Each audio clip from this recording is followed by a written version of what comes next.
প্রথম 30টি অখণ্ড সংখ্যার যোগফল কত? অর্থাৎ তোমরা এখানে বলতে পারো 1 থেকে শুরু করে পরপর 30 পর্যন্ত সংখ্যার যোগফল কত।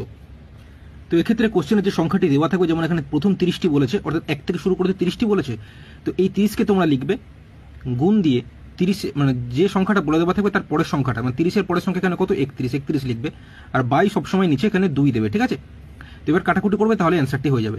তো 2 দিয়ে 30কে কাটলে কত হচ্ছে? 15 হচ্ছে, যেহেতু 15 দুগুণে 30। এবার এই 15 সাথে 31 গুণ করলে 465।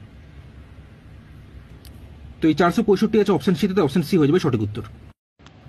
প্রথম 30টি অখণ্ড সংখ্যার যোগফল কত? অর্থাৎ তোমরা এখানে বলতে পারো 1 থেকে শুরু করে পরপর 30 পর্যন্ত সংখ্যার যোগফল কত। তো এক্ষেত্রে কোশ্চেনে যে সংখ্যাটি দেওয়া থাকবে, যেমন এখানে প্রথম 30টি বলেছে, অর্থাৎ 1 থেকে শুরু করে 30টি বলেছে, তো এই 30কে তোমরা লিখবে গুণ দিয়ে 30, মানে যে সংখ্যাটা বলে দেওয়া থাকবে তার পরের সংখ্যাটা, মানে 30-এর পরের সংখ্যা এখানে কত? 31 লিখবে, আর বাই সবসময় নিচে এখানে 2 দেবে, ঠিক আছে? তো এবার কাটাকুটি করবে, তাহলে অ্যান্সারটি হয়ে যাবে।